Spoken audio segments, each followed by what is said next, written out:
Scene/Chapter 8. From a motivating shock to making a plan with a purpose. Gotta get away and think. A change of scene required. Next day Bob is at his workstation. He phones his girlfriends but now gets a disconnect from both of their phones and is disturbed. When he calls their tablets they ring in their clothes dresser. He goes and looks and holds the tablets to his chest. Bob stares at their two brushes standing together as he cleans his teeth. He plays Aerosmith's I Don't Want to Miss a Thing on his workstation and sings along I Miss You Babe SSSS and I Don't Want to Miss a Thing. He looks at pictures of them on the workstation, wrapping them around him in the 3D environment, and makes notes about them to help him iron out the direction he needs to take. It is Bob's way to make notes about everything to put his thoughts in order. He makes some notes that his girlfriends have provided him with a life of some order in their home that he did not have before they entered his life. He brings up on the screen a past picture of him living in a chaotic apartment when he was younger and says what will he do without them. The two girls have strong Chi martial arts abilities with a high degree of discipline and control, and their appearance in his life have blown away the limits and emotional walls he had.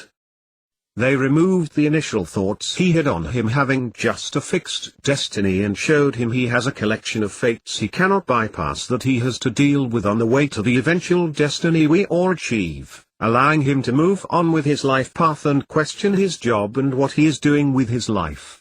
His girlfriends also effectively banned any negative thoughts he comes out with, immediately telling him to be positive and have bad feelings or say them. This helped him get away from the activities of his news center and competing journalists who have an unhealthy obsession with reporting on nastiness rather than on positive human topics. He remembers that with their help it removed his original thoughts that journalism was providing unbiased reports on distinctive actions and the distinctive actors in society for the good of the education of the community towards promoting and crystallizing a communal social prosperity by indication what is beneficial and what is detrimental.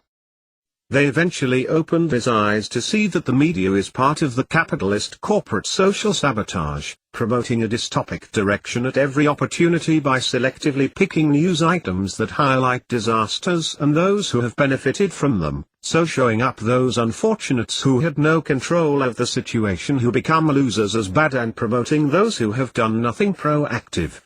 Those who scream for aid being promoted more than those activists who try and get their situation highlighted and publicize the changes they have made to improve their situation being ignored. The surface of mainstream news appearing unbiased, but the choice of items of news content showing a huge bias towards the corporate controllers of the media companies, with anything showing the social failures they create being ignored. The growth of independent news outlets on the internet show huge differences in opinion on a reality that corporate media actively excludes and replaces with their own selfish, competitive, anti-social biased reality. Bob's research that these companies were ignoring social media comments that to not respond was more of an indication of their underhand behavior than them actually biting the bait. The mainstream news channels are not working towards promoting productive communal social prosperity as they fill useful airtime with the traditional skateboarding duck instead of a productive topic, reporting on disaster rather than reporting on anyone doing anything about preventing it. They then promote, by giving airtime presentation, of the very entities that caused the disaster on a topic in the same newsreel hour. An example is the deaths caused by overpopulated bad air in cities that produce no capital goods, being followed by an item on city construction and car manufacturer growth of output and rise in share values. The good balance would be an item on a growth in bulldozers to knock the cities down and redeploy those populations in areas of productive agricultural infrastructure. Banning bad thoughts has a great effect on changing the course of one's destiny. You are going to get there anyway, with the final fate being death, but it's the ride that needs to be delicious but healthy and not fattening. Once someone determines that his or her destiny is pulling them toward an undesirable fate, they generally try to kick it out of bounds, thereby trying to avoid the fate. The problem with taking that path is the inevitable question that arises to determine if the course of the destiny has been correctly identified. What it may be in actuality is the event or activity which is seen as blocking the path is the actual fate itself and just another predestined step toward the original fate that was kicked aside, as TT will appear as a natural part of the aging process anyway. This kind of avoidance and choices associated with it is futile to avoid the fates along the path, but, Bob notes, they can be used to modify effects of fates by enhancing or dulling them but still having to experiencing them. However, choices allow the inevitable unavoidable fates to be accentuated or reduced and allow a smoother ride through life rather than continually tripping over your own feet or falling down holes you have dug or walking into walls you have built through denial. Sometimes it is better to stand by and miss a turn in the game than fall down a hole, letting others do this and watching the results. To lose a slim ability to achieve something avoids achieving disaster if the preconditions don't add up to a high probability of success. He decides to make choices to identify if this fate of his loss is to push him on or bring him down. Not wishing to wallow in self-pity, laughing at a clip of a professional wailers in a group slapping their children to make them cry too. He attaches a note outrageous paid sauce and returns to his notes. They appear again on his screen and he says WTF. Pathetic idiots, as he pops the image with his 3D mouse and decides to push on and pursue his goals by sweeping his girlfriend's folder in front of him and opening it up, spraying pictures of them all around him. He feels awful. But sits up, straightens his back and starts working on a plan to gain as much knowledge as he can and deal with the inevitable fates of growing up and confronting the life challenges that fall on everyone by making decisions to reduce the bad and enhance the good from all. Bob opens a 3D mind map program and starts filling in the thought bubbles. In the center he creates "What is my life?" The first bubble off it he makes is knowledge.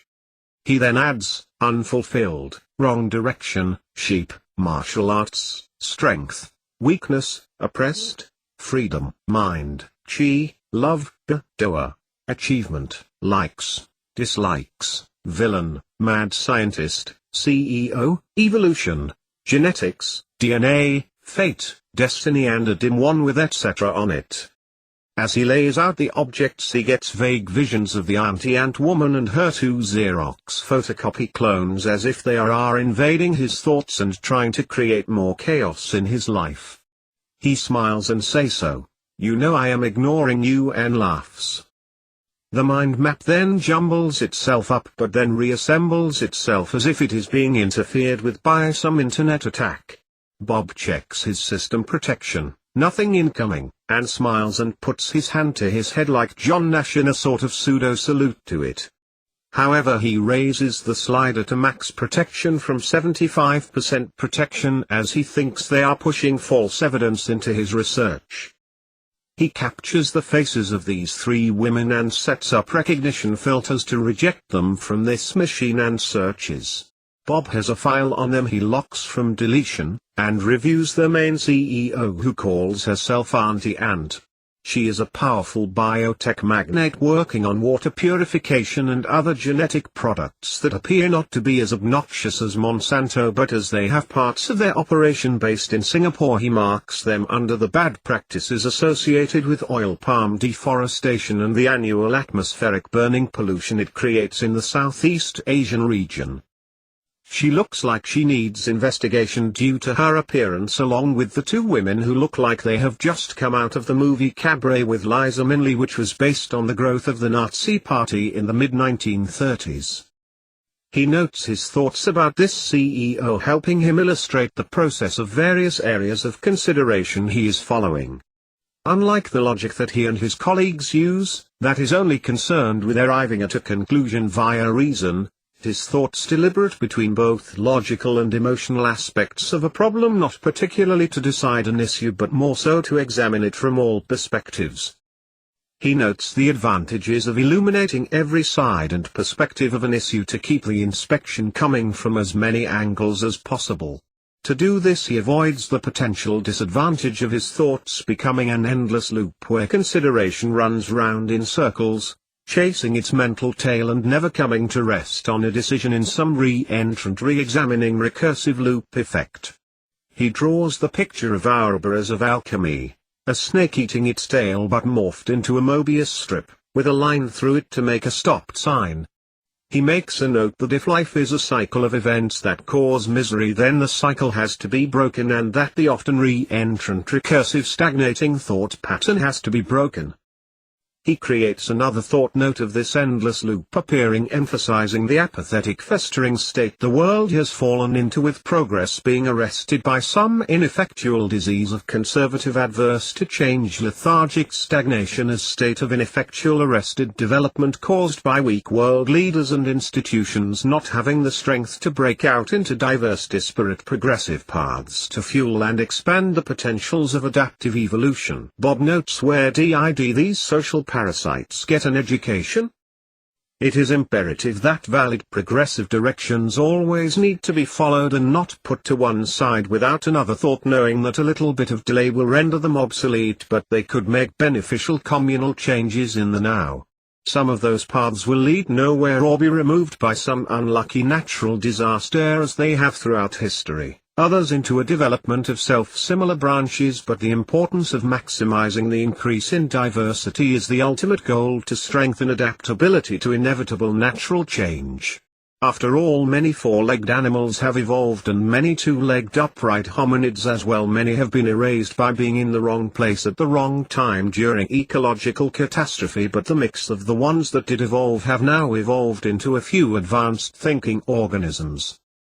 Bob pulls up from his file store he has as a pile of irregular 3D boxes connected by a swirling cloud of metadata, which he changed from bees around a hive to flies around a compost heap.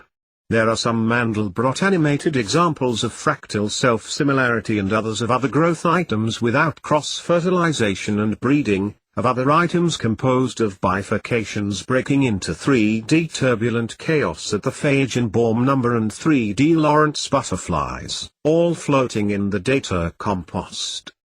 Eventually a picture of himself appears in two mirrors feeding back on themselves, reflecting his face into infinity, which he smashes with a wave of his 3D mouse, which then shows regrowth of him from cross-referenced self-similar fractal images from some of the holographic pieces. As he sits gazing at his data with his mind in neutral, the power of the anti-ant CEO's external thought action invades his thoughts again, making him think about what has been happening lately, things that appear to be trying to make him lose control, and apparently manipulating his web search results. The evidence appearing does not bring Bob down, as he has inner strength built from years of news story leads going dry. Instead it pushes him to gain more knowledge, and it appears to direct his focus on activity about this CEO and what she has been doing. It looks to him like she relies on gaining and using evidence for herself, manipulating it about herself and for its use on others.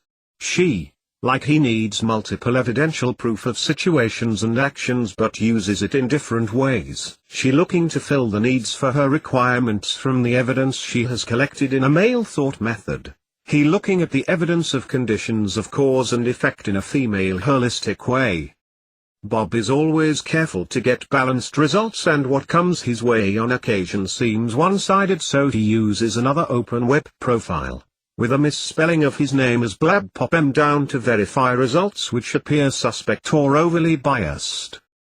He runs matching apps to throw up differences and sees that his own profile is weighted with stories about this CEO and her henchmen women. Biased metrics injected into his profile from somewhere, providing evidence of her imposing some kind of system spying surveillance on him via the internet. He highlights that have been too many recent news stories of government surveillance and their fear of their own security, that, as with banks, is mostly internal fraud. Security that nobody wants to know about anyway, except for exposing corruption of public funds and those who want to hide things, pointing to themselves as being the most suspicious. What is appearing to Bob is like the use of some cloaked government surveillance system which shows up on Bob's web monitoring that he generally uses to shield his news investigations. software cloaking at its extreme being the rootkit, or what was used for development in the past and known as Pixies, a pre-boot execution environment that ran before the operating system so that the operating system and all applications running in it could be viewed externally and with viewing peaks to the memory space, not affecting the OS operation but also allowing inserts and changes, pokes, to memory locations for test purposes. It has now developed into hypermonitoring that looks at a user or software trying to view it and divert their attention, and cloaking Surface OS files and applications while it notifies externals by wireless Wi-Fi. The notification in the initial years by Bluetooth and Bluetooth GPS position and phone cell triangulation positioning to some internet agency which was prolific in the early cell phones in the early 2000s to monitor user activity without their knowledge, totally against all known human rights. This kind of monitoring was all over Southeast Asia, certainly installed in Nokia phones owned by expatriates from the early years of the millennium when so-called smartphones became filled with software applications, the forerunners of the screens that people are glued to as they annoyingly get in the way as they miss escalator endings and bump into columns in shopping malls. Bob recaps and reasserts and re-examines his knowledge and links the relevant bubbles along spider line connections he names CHI. His system questions chi and suggests chi. Bob clicks same but chi as a preference. Bob notes his girlfriends have said to him that fates are strewn along the path to our eventual destiny of death off the destiny bubble. It's how we deal with these fates that make life good or bad. He attaches choices to the fate bubble with good and bad written on different lines to open bubbles. He notes his girlfriends have said that it's the choices we make that make those inevitable fates more or less extreme, and choose to raise good ones and diminish the bad ones so their effects are not too bad on us as we move towards our final destiny. The aim is to control the inertia to our demise by preempting the inevitable ones and making contingencies to deal with them. We all get born, begin to walk and talk, go to school, take exams, get a job, find a partner, etc. All these are fates strewn with good and bad actions that we must make choices to enhance or decrease their effect on us. While he is doing this and thinking about them, he gets some strange 3D flashes about his girlfriends again, same as before, of trees and a compound of buildings but no people around them. Bob is beginning to show signs of happiness as it all seems to begin to fall into place and fit together, that there is some living entities driving this state of global society change and he needs to go and sort it out. It seems that this change is directed from the people he investigated, and there must be a lot more like them around, with them influencing education from an early age, like some vile oppressive religion focused on punishment rather than reward, and often a more vile action to offer reward or rewards which will never be available, like going to heaven. Actions that cause demotivating behavior as they are led to believe it will all be okay when dead, so they build an attitude of not doing anything proactive and they become useless to the community and just sit around begging because someone will provide. And they then die miserably. Eventually he has a bubble that pops up and says learn about CHI off, or bubble named purpose, attached to his chi spider links. He seems a bit astonished as it seems to have forced itself upon him without him initiating an analysis or solver application, which he has to provide topic-based groupings. Bob mutters to himself, where the fuck did that come from? Bob reviews his knowledge map by popping bubbles with his 3D wand like some incensed Don Quixote, and the bubbles falling into a writhing orange polluted swamp called stagnant that have not created any relevant evidence, despite some evidence appearing relevant but being bogus when analyzed. He links all the good ones to the bubbles called actualities, with bubbles hanging off it called real and truth.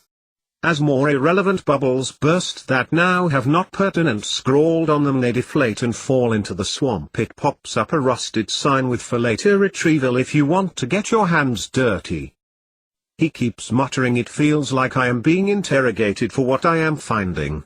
I must be getting close. Bloody security agencies causing chaos need boiling down for glue and stuck to a cesspit permanently.